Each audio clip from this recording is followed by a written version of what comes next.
యేసుక్రీస్తు యొక్క తండ్రియగు దేవుడు స్తుతింపబడునుగాక. ఆయన క్రీస్తునందు పరలోక విషయములలో ఆత్మ సంబంధమైన ప్రతి ఆశీర్వాదమును మనకు అనుగ్రహించెను.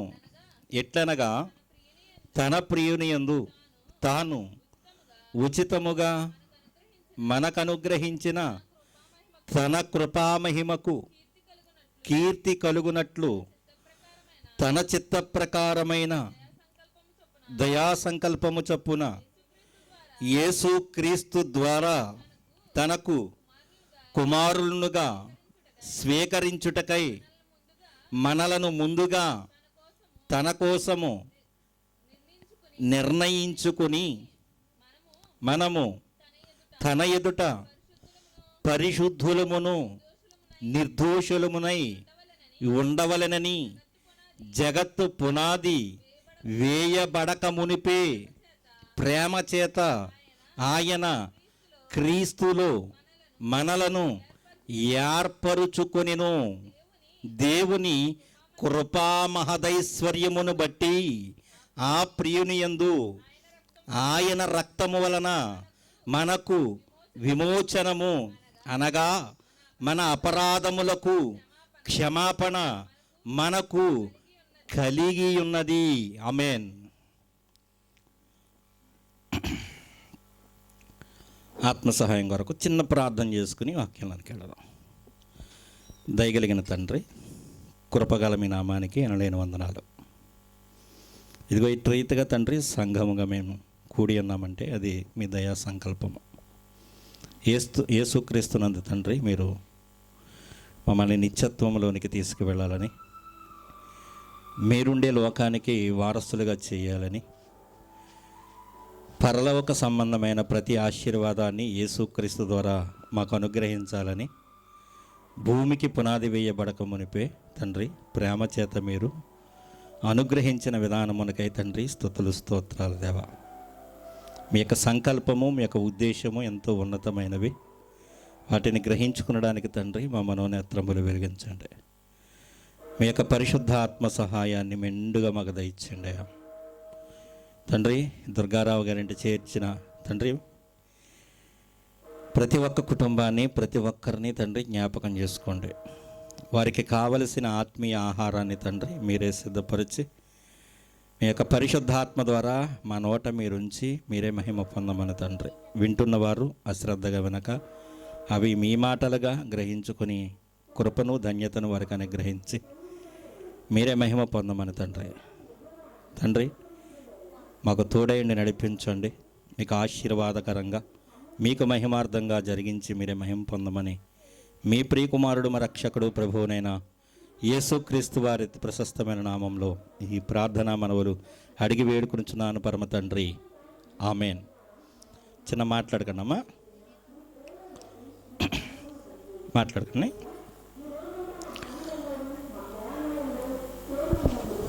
ఎఫెసీయులు రాసిన పత్రికలో దేవుడు ఈ భూమి మీద ఉన్న ప్రతి మనిషిని యేసుక్రీస్తు ద్వారా ఆశీర్వదించాలని తలంపు కలిగిన వాడిగా, ఇది ఆయనలో ఆయన సంకల్పించినట్లుగా ఈ పత్రిక ద్వారా భక్తుని ద్వారా మనకు తెలియచేస్తూ ఉన్నాడు. భూమి మీద ఉన్న ప్రతి మనిషి కూడా దేవుని యొక్క ఆశీర్వాదాలను పొందుకోవాలి అని, దేవుని కృపను పొందుకోవాలి అని, కొద్ది సౌండ్ అంటున్నాను, పొందుకోవాలి అని ఆశ కలిగిన జనముగా మనకు కనబడుతూనే ఉన్నారు. ఎందుకంటే ఉదయాన్నే లేచింది మొదలుకొని ప్రతి ఒక్కరూ కూడా వారు దేవుడు అనుకుంటున్న వారికి ఏదో ఒకటి ఇచ్చి దేవుని యొక్క కృపను పొందుకోవాలని ఆలోచన కలిగిన సమాజం మన మధ్యన చూస్తూ ఉంటాం ప్రతిరోజు కూడా.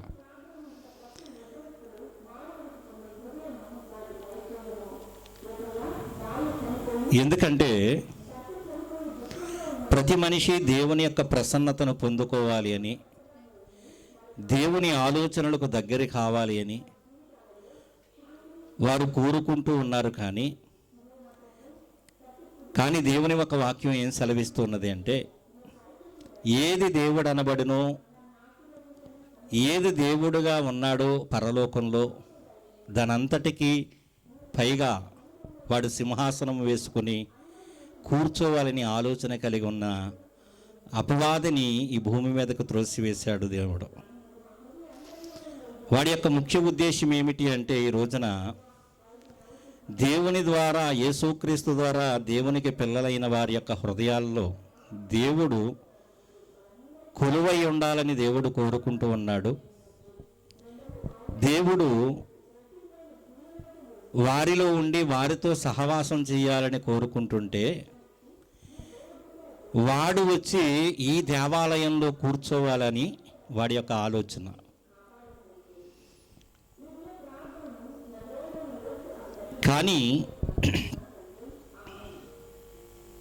కానీ మనుషుల యొక్క ఆలోచనలు వేరు, దేవుని యొక్క ఉద్దేశం వేరు, దేవుని యొక్క ఆలోచనలు వేరు. మనుషుల యొక్క ఆలోచనకి దేవుని యొక్క ఆలోచనలకి ఎంత వ్యత్యాసమని బైబిల్ చెబుతుంది అంటే, భూమికి ఆకాశానికి ఉన్నంత వ్యత్యాసం ఉన్నది అని దేవుని ఒక వాక్యం సెలవిస్తుంది. మనిషి దేవుణ్ణి చేరుకోవాలి అంటే ఒకటి అడ్డుగా ఉంది. మనిషికి దేవునికి ఒకటి అడ్డుగా ఉంది. ఏమిటి అంటే, పాపము అనేది అడ్డుగా ఉన్నది. మనిషి నీతిమంతుడుగా చేయబడితేనే కానీ, దేవుణ్ణి ఆరాధించడానికి కానీ, ఆ పరలోకంలో ఉన్న ఆత్మలకు తండ్రి అని పిలవడానికి కానీ యోగ్యుడిగా చేయబడడు అని దేవుని ఒక వాక్యం సెలవిస్తూ ఉన్నది. ఇక్కడ ఈ యొక్క మాటలను ఒకసారి మనం చదువుకుంటే మనకి అర్థమవుతుంది. తండ్రియగు దేవుడు స్తుతింపబడునుగాక అని చెబుతూ, మన ప్రభువైన యేసుక్రీస్తు యొక్క తండ్రియగు దేవుడు స్తుతింపబడునుగాక. ఆయన క్రీస్తునందు పరలోక విషయములు, ఆత్మ సంబంధమైన ప్రతి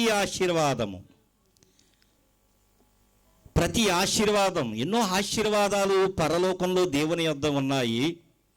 ఆ దేవుని యొద్ద ఉన్న ఆశీర్వాదములు, ప్రతి ఆశీర్వాదమును యేసుక్రీస్తునందు ప్రతి మనిషికి ఇవ్వాలని దేవుడు తలంపు కలిగి ఉన్నాడు. ఆయన నిర్ణయించుకున్నాడట, యేసుక్రీస్తు ద్వారా తనకు కుమారులుగా స్వీకరించుటకై మనము ముందుగా తన కోసము నిర్ణయించుకుని, మనము తన ఎదుట పరిశుద్ధులమును నిర్దోషులమునై ఉండాలి. మనం ఎలా ఉండాలని కోరుకుంటున్నాడు దేవుడు? నిర్దోషులుగా ఉండాలి, పరిశుద్ధులుగా ఉండాలి అని కోరుకుంటున్నాడు. ఒక మనిషి పరిశుద్ధుడుగా, నిర్దోషిగా దేవుని ఎదుట ఎలా కనపడతాడు అంటే, నువ్విచ్చే ధనం వలన కానీ, నీవిచ్చే బంగారం వలన కానీ, లేక ఏదో చెల్లించే దాన్ని బట్టి కానీ దేవుని ఎదుట ఒక మనుషుడు నీతిమంతుడుగా తీర్చబడడు. ఎలా నీతిమంతులుగా తీరుస్తున్నాడు దేవుడు? దేవుడే తీరుస్తాడట. మనం ఏం చేస్తామంటే, దేవుణ్ణి ప్రసన్నం చేసుకోవడానికి, దేవుని యొక్క ఆశీర్వాదాలు పొందుకోవడానికి మనం దేవుడు అనుకున్న చోటకి వెళ్ళి మనమేదో మొక్కుబడి చేసుకుని ఒక గొర్రెపోతునో, ఒక మేకపిల్లనో, లేక ఒక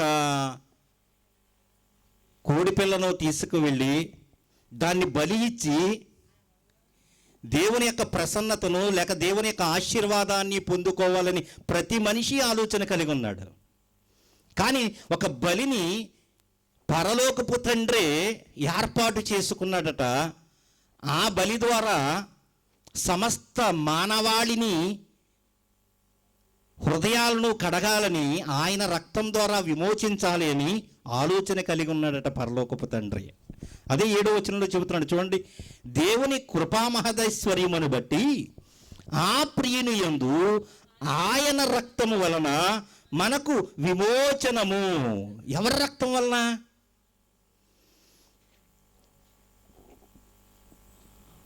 ఒక పోలియో, మా చిన్నతనంలో అండి పోలియో వస్తేనండి వాటికి మందు ఉండేది కాదు, తర్వాత కనిపెట్టబడ్డది.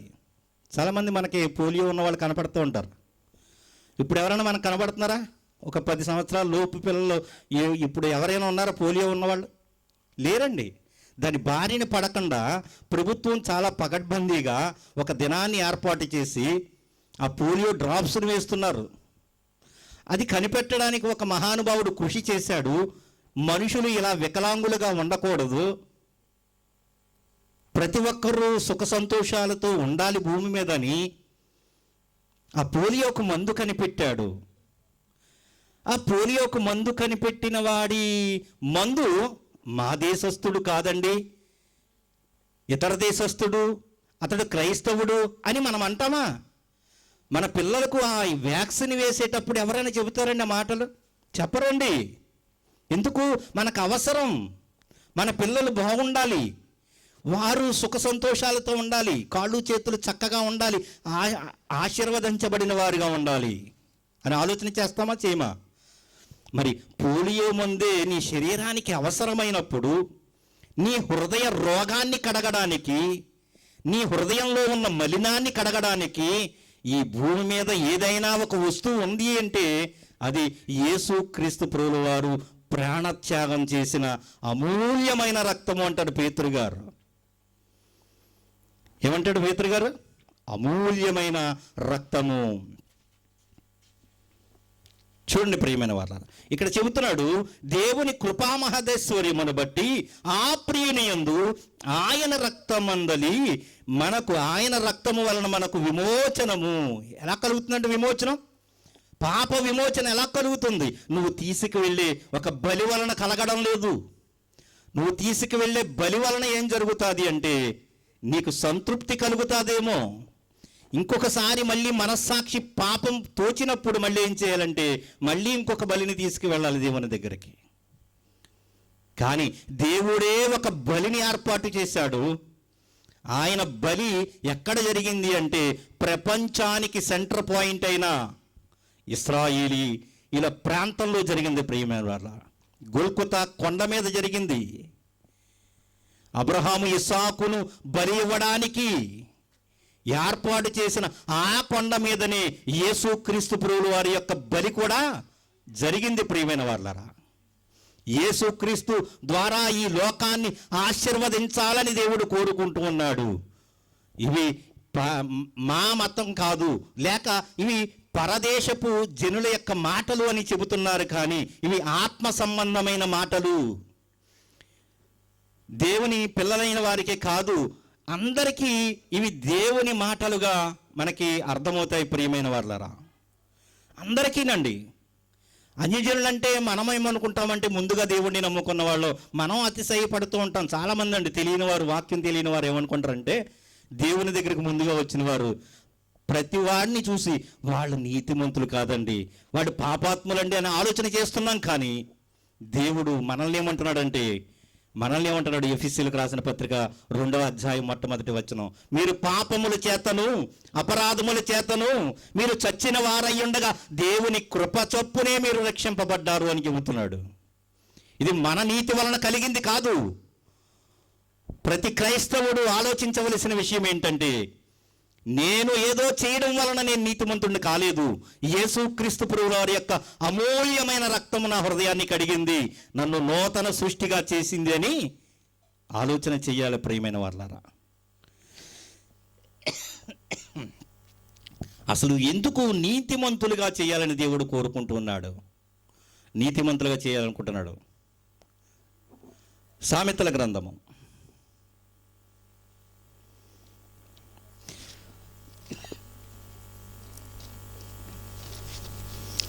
10వ అధ్యాయము 6వ వచనం,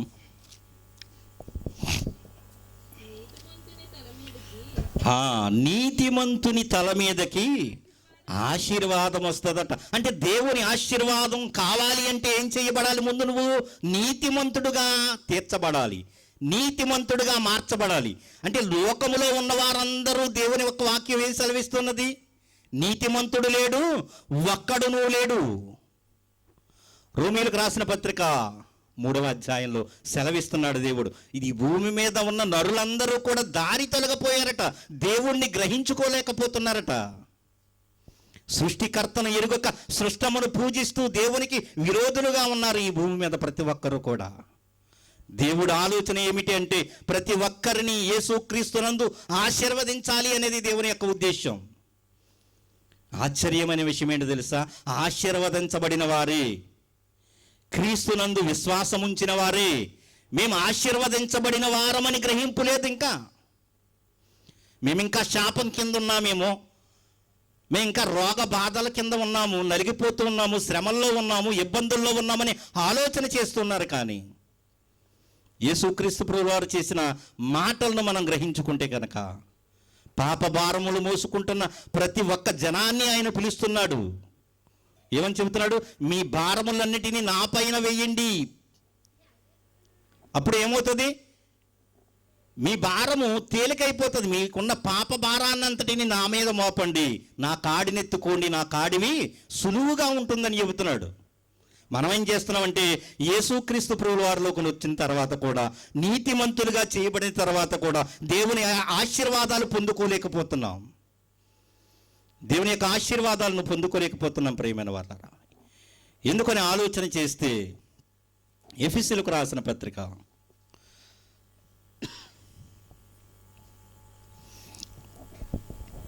ఎందుకని ఆలోచన చేస్తే ప్రతి క్రైస్తవుడు బాప్తీసం తీసుకునేటప్పుడు ఒప్పుకున్నప్పుడు యేసుక్రీస్తు రక్తం నా హృదయాన్ని కడుగుతుందని వారు ఒప్పుకుంటూ ఉంటారు, బాప్తీసం తీసుకుంటారు. మళ్ళీ తర్వాత ఏం చేస్తూ ఉంటారు? మళ్ళీ లోకంలోనే జీవిస్తూ ఉంటారు. ఎందుకు అంటే బాప్తీసం తీసుకునేటప్పుడు కొత్త దుస్తులు వేసుకోవాలనే ఆలోచన. కానీ కాదు, దేవుని యొక్క ఆలోచన అది కాదు. నీ దుస్తులు మార్చాలి అనేది కాదు దేవుని యొక్క ఉద్దేశం. నీకు రక్షణ వస్త్రాలు ఇవ్వాలనేది దేవుని యొక్క ఉద్దేశం ప్రియమైన వాళ్ళరా. ఎఫెసీయులకు రాసిన పత్రిక 4వ అధ్యాయము 23వ వచనం చూద్దాం.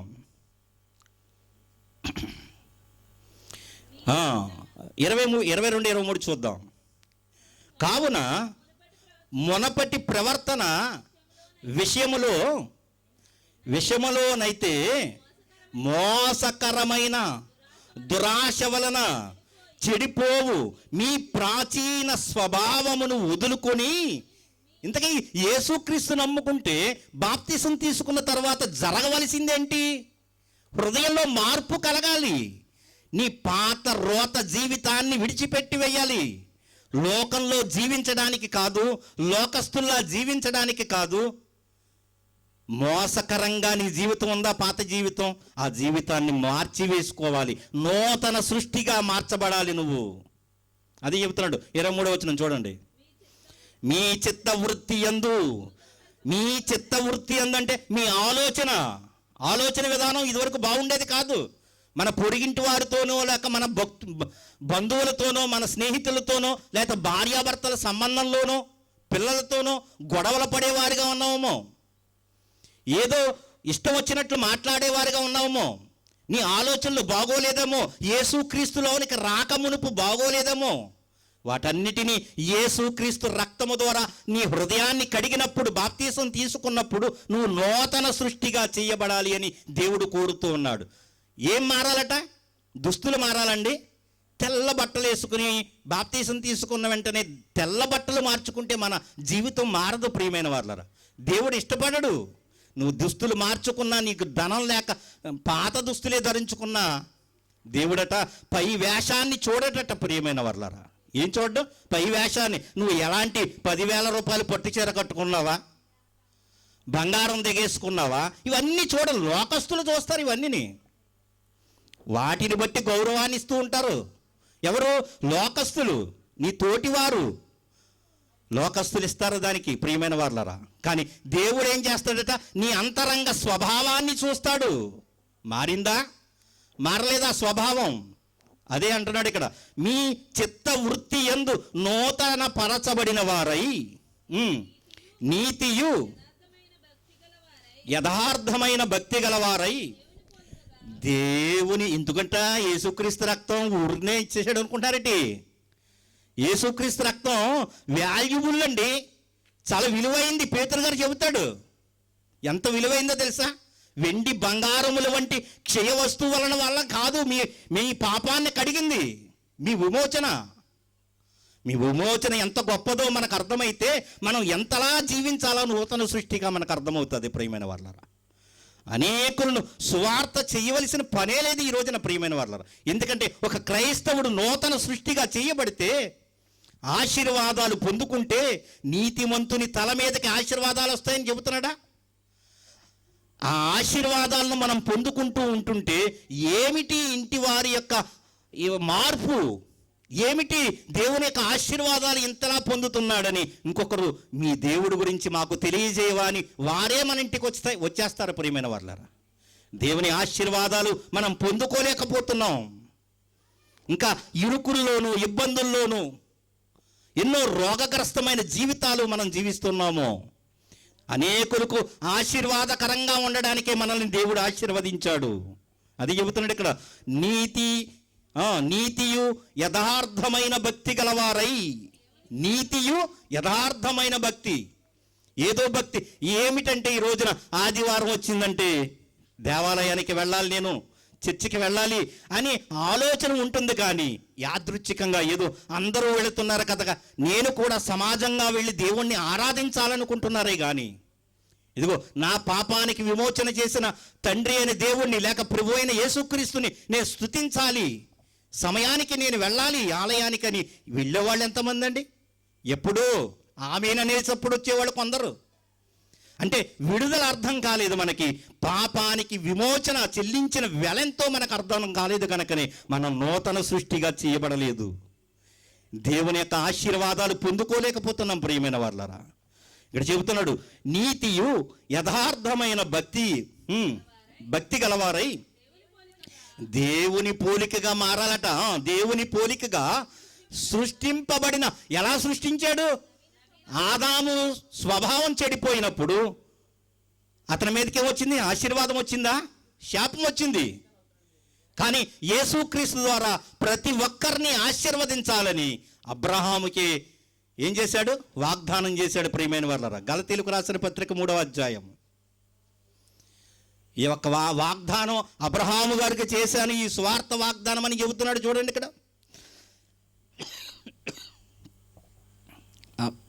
గలతీలకు రాసిన పత్రిక 3వ అధ్యాయం 8వ వచనం 10వ వచనం చూద్దాం.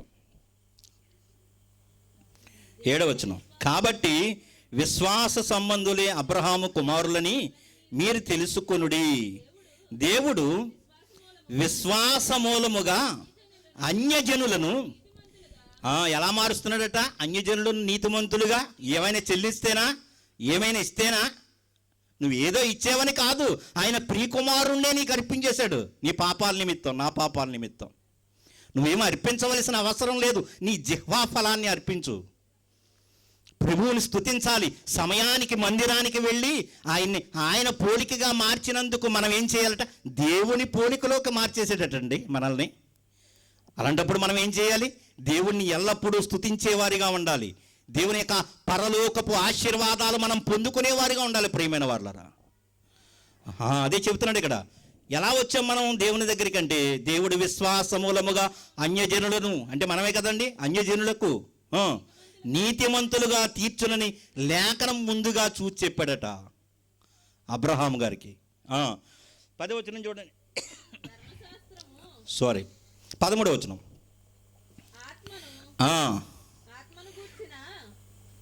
ఆత్మను గూర్చిన వాగ్దానము విశ్వాసము వలన మనకు లభించున్నట్లు అబ్రహాము పొందిన ఆశీర్వచనము క్రీస్తు యేసు ద్వారా అన్యజనులకు కలుగుటకై క్రీస్తు మన కోసము శాపమైపోయాడు. శాపమైన మన జీవితాలను విడిపించడానికి ఆయన శాపం పొందాడు. ఇదేటండి యేసుక్రీస్తు శాపం పొందుతూ అనుకున్నారా? ఆయన మ్రానున ఏలాడిన వాడు శాపగ్రస్తుడని రాశాడు దేవుడి గ్రంథంలో. అంటే యేసుక్రీస్తు ప్రభువుల వారు ఆ యొక్క కలువరి సిలువలో ఏలాడాడు అంటే శాపాన్ని పొందుకున్నాడు ప్రియమైన వారు. ఎందుకు? నీ గురించి, నా గురించి, ప్రపంచ ప్రజలందరి గురించి. ఎందుకంటే ఒక కోడిని తెచ్చో, ఒక మేకను తెచ్చో దేవుని ఎదుట నీతిమంతుడు కాలేడు మనుష్యుడని దేవుడు గ్రహించుకొని తగిన కాలమందు 2000 సంవత్సరముల క్రితం యేసుక్రీస్తు ప్రభువుల వారిని లోకానికి పంపించి తన జాతి ప్రజలలోనే ఆయనకు సువార్త వినిపించి ఆయనను నిరాకరించారు. ప్రియమైన వాళ్ళ, ఎన్నో వాగ్దానాలు ఉన్నాయి కదా. కన్యక గర్భవతి కుమారుని కనును అని ఆ మాటలన్నీ గ్రహించుకోలేదు వారు. ఆ రోజున ఇశ్రాయేలీలు ఆ యేసుక్రీస్తుని గురించిన వాగ్దానాలను గ్రహించుకోలేదు. ఈ రోజున క్రైస్తవులైన వారు మన విమోచన ఏమిటో మనకు అర్థం కావడం లేదు. కనుకనే మనం దేవుని యొక్క ఆశీర్వాదాలను పొందుకోలేకపోతున్నాం. అదే చెబుతున్నాడు ఇక్కడ, అబ్రహాము గారికి ఇచ్చిన ఆశీర్వాదాలు మీకు ఇవ్వాలని దేవుడు కోరిక కలిగి ఉన్నాడట. ఏం చెబుతున్నాడు చూడండి, 14 వచనం.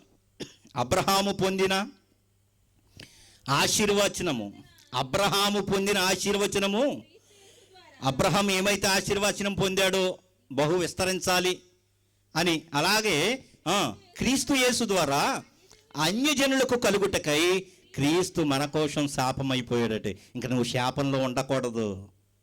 నువ్వు దేవునిలో ఉండాలి, ఆశీర్వాదంలో ఉండాలి. దేవుని యొక్క ఆశీర్వాదంలో ఉండాలని దేవుడు కోరుతూ ఉన్నాడు. ప్రియమైన వాళ్ళ,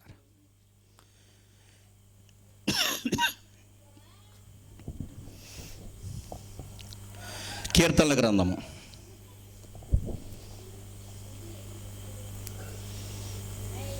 10 నిమిషాలు.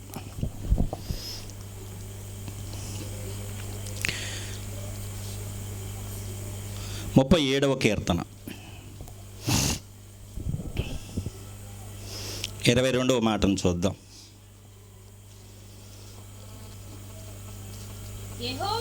యెహోవా ఆశీర్వాదము నొందినవాడు భూమిని స్వతంత్రించుకుంటారట.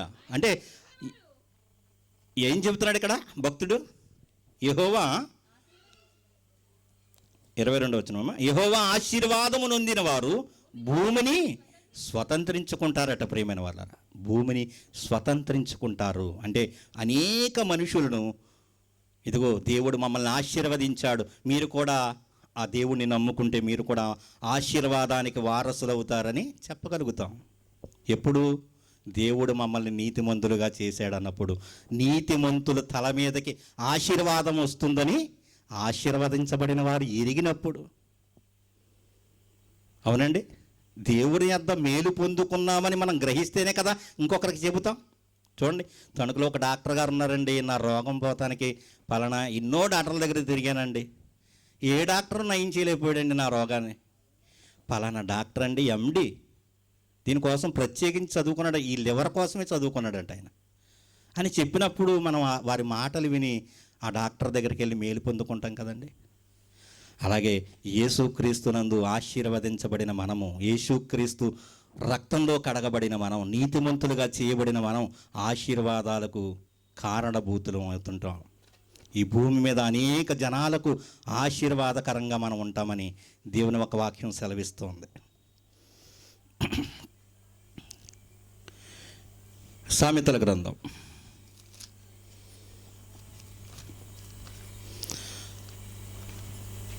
10వ అధ్యాయము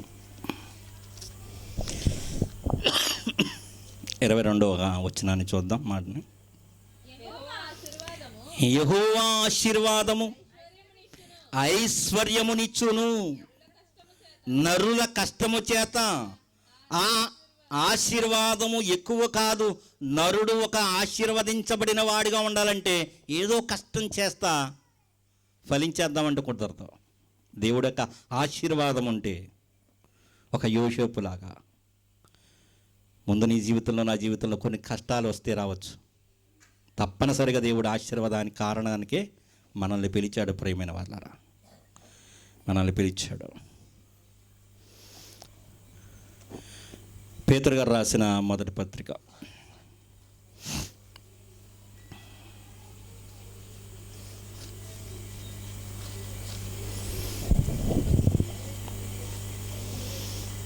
3వ అధ్యాయము 9వ వచనం.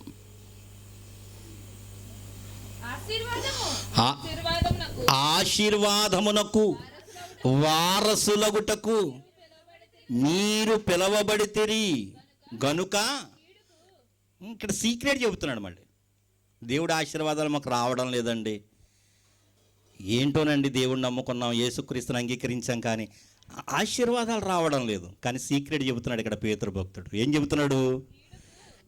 ఒకటి చెబుతున్నాడు, ఆశీర్వాదానికి వారసులు అవ్వడానికే మిమ్మల్ని నన్ను దేవుడు ఏం చేశాడు? పిలిచాడట. వారసులు అవ్వడానికి పిలిచాడు. అయితే కీడుకు ఒక మాట చెబుతున్నాడు, ఇక్కడ సీక్రెట్ చెబుతున్నాడు. కీడుకు ప్రతి కీడు అయినను, దోషణకు ప్రతి దోషణ అయినను చెయ్యకూడదంట. మనం ఆశీర్వాదాలు కావాలి అనుకున్నప్పుడు, దేవుని ఆశీర్వాదానికి వారసులం అయ్యామనుకున్నప్పుడు ఒక సీక్రెట్ చెబుతున్నాడు ఇక్కడ భక్తుడు. ఒక ట్యాబ్లెట్ ఇస్తాడండి డాక్టర్ గారు. ఆ ట్యాబ్లెట్ వేసుకునే సమయం చెబుతాడు. అంటే భోజనానికి ముందా, భోజనం తర్వాత, అది చెబుతాడు. అది తిన్నప్పుడు దానికి పడని పచ్చాలు కూడా చెబుతూ ఉంటాడు. ఇదిగో ఇది మానేయండి, మీకే ఎంతో కాలం కాదు, జబ్బు తగ్గే వరకు. వింటామా? అలాగే పరలోకపు తండ్రి మన మేలు కొరకు మనకి ఆశీర్వాదాలకు వారసులు అవ్వడానికే పిలిచాడు. అయితే మనం ఆశీర్వాదాలను పోగొట్టుకోవడానికి కారణం చెబుతున్నాడు పేతురు గారి ద్వారా. మీరు మిమ్మల్ని ఎవరైనా దూషించారా? దోషణకు ప్రతి దోషణ అయినా చేయకండి. మీకు ఎవరైనా కీడు చేశారా? కీడుకు ప్రతి కీడు చేయకండి, నాకు అప్పగించేయండి వారిని. మీరు ప్రార్థన చేయండి, వారు మారు మనసు పొందాలని. నిన్ను కుడి చెంప మీద కొట్టువాడిని ఏం చేయమంటున్నాడు? 2 చెంపలు కొట్టేయమంటున్నాడు యేసుక్రీస్తు. నీ ఎడమ చెంప కూడా చూపించు. 10వ వచనం కూడా చూడండి. కీడుకు ప్రతి కీడు అయినను, దోషణకు ప్రతి దోషణను చేయక దీవించాలట. ఎలాంటి విషయాన్ని చెబుతున్నాడు చూడండి దేవుడు. సాధ్యమేనా అనిపిస్తుంది మన భక్తి జీవితానికి. వాడు తిడితే మనం తిట్టకుండా ఎలా ఉంటామండి? చూడండి 10వ వచనం కూడా. జీవమును ప్రేమించువాడు, అంటే నీకు జీవం కావాలా? యేసుక్రీస్తుతో జీవించాలని ఆశ ఉందా?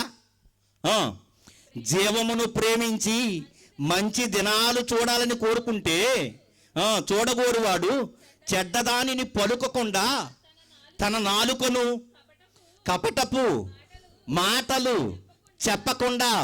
కపటపు మాటలు దేవునికి ఇష్టం ఉండవు.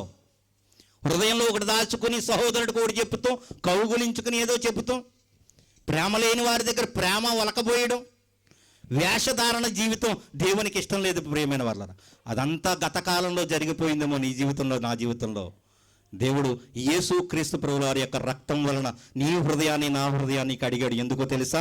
నీతిమంతులుగా చేశాడు. ఆ నీతిమంతుని తల మీదకి ఆశీర్వాదం తీసుకురావాలనుకుంటున్నాడు. ఆ ఆశీర్వాదానికి వారసులు అవ్వడానికి మనల్ని పిలిచానని చెబుతున్నాడు.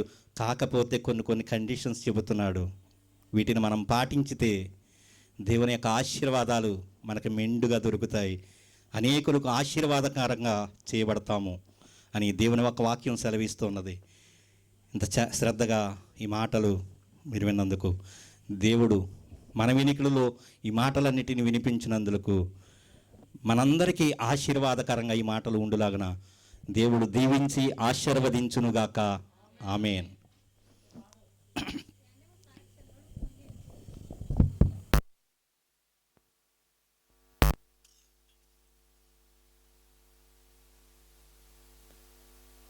మీరు ఇచ్చిన ఆశీర్వాచనపు మాటలను బట్టి తండ్రి కృతజ్ఞతాస్తుతులు కావాలి.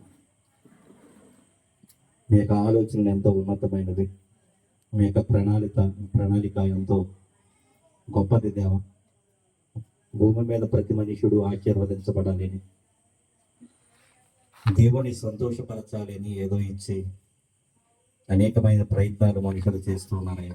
గత కాలంలో మేము కూడా అట్టి జాబితాకు చెందిన వారమే దేవ. ఇదిగో మీ ప్రియకుమారుడైన యేసుక్రీస్తు సువార్త ద్వారా తండ్రి మమ్మల్ని మీరు రక్షించుకున్న విధములకై కృతజ్ఞతాస్తుతులు తండ్రి. దేవా, చేరి వచ్చిన ప్రియులందరినీ జ్ఞాపకం చేసుకోండి తండ్రి. మీకు వాక్యం ద్వారా వారిని తండ్రి రక్షణలో ఉన్న వారిని స్థిరపరచండి, బలపరచండి. ఇదిగో నూతన చిత్త వృత్తి అందు మేము మార్చబడాలి అని ఇదిగో తండ్రి మీ పోలికలోనికి తండ్రి మమ్మల్ని తీసుకొచ్చిన విధానానికి కృతజ్ఞతాస్తుతులు తండ్రి. మేము ప్రతి ఒక్కరితో సమాధానంగా ఉండాలి అని మీ ఒక వాక్యం సెలవిస్తున్నది. దేవుని పిల్లలు అనే పిలుపు ఎంతో ఉన్నతమైనది. లోకంలో ఒక ఉన్నతాధికారులు పిల్లల్ని మేము జ్ఞాపకం చేసుకున్నప్పుడు, ఒక కలెక్టర్ గారు అబ్బాయి, ఒక ముఖ్యమంత్రి గారు అబ్బాయి అన్నప్పుడే ఎంతో ఘనత పొందుతున్నారు వారు. ఇదిగో సృష్టిని కలిగించిన ఆత్మలకు తండ్రి అయిన పరలోకపు తండ్రి కుమారులముగా చేయబడ్డామని ఆలోచన ప్రతి ఒక్కరికి కలిగించండి. మీకు ఆశీర్వాదము యేసుక్రీస్తునందు ప్రతి ఒక్కరికి అనుగ్రహించాలని స్వార్థ ద్వారా మీరు పిలుపునిస్తున్నారు. ఈ పిలుపును తండ్రి గ్రహించుకొనడానికి ఈ శబ్దాంతరం ద్వారా ఎందరైతే ఈ మాటలు విన్నారో తండ్రి, వారు ఆలోచించుకొనడానికి మీ కృపను అనుగ్రహించి మీరే మహిమ పొందమని తండ్రి వచ్చిన ప్రతి ఒక్క కుటుంబాన్ని దీవించండి, ఆశీర్వదించండి. ఆశ్రయించిన కుటుంబాన్ని జ్ఞాపకం చేసుకోండి. వారికి ఉన్న అవసరతలు, ఇరుకులు, ఇబ్బందులు, దానికి అన్నిటికంటే ముఖ్యంగా వారి హృదయాలు, మనోనేత్రములు తెరవబడాలి. తండ్రి సహోదరిమణి ఎంతో చక్కగా మీ మాటలు విన్నారైనా మరి హృదయాన్ని తెరవండి. మీ మాటల్లోనికి రావడానికి, క్రీస్తులోనికి అడుగట్టడానికి, రక్షణ పొందుకోవడానికి ద్వారములు తెరవండి తండ్రి. ఇదిగో ఈ యొక్క మాటల ద్వారా ఒక్క ఆత్మైన తండ్రి రక్షించబడ్డాను. మీ కృపను అనుగ్రహించమని తండ్రి రక్షణలో ఉన్న వారికి తండ్రి ఎదగడానికి ఉపయోగపడిన మీ యొక్క ఆత్మ ద్వారా తండ్రి చేయించిన కార్యమును బట్టి ఇది ఎవరు అతిశయించడానికి వీలేదు. కేవలము మీరు మాకు అనుగ్రహించిన పరిశుద్ధ ఆత్మ ద్వారా ఈ మాటలు మీరు వినిపించారని నమ్ముతున్నాం. సకల మహిమ, ఘనత, ప్రభావములు మీకు ఆరోపిస్తూ త్వరలో రానయ్య యేసుక్రీస్తు ప్రభువుల పేరట తండ్రి ఈ ప్రార్థన మనవులు అడిగి వేడుకొనుచున్నాను పరలోకపు తండ్రి, ఆమేన్. మన పరలోకపు తండ్రి ప్రేమ, యేసుక్రీస్తు వారి యొక్క కృప, పరిశుద్ధాత్మ దివ్య సన్నిధి సహవాసము ఇక్కడ చేరిన ప్రతి ఒక్కరికి, దుర్గారావు గారి కుటుంబానికి తోడేండి నడిపించును గాక. ఆమేన్, ఆమేన్, ఆమేన్. అందరికీ వందనాలు.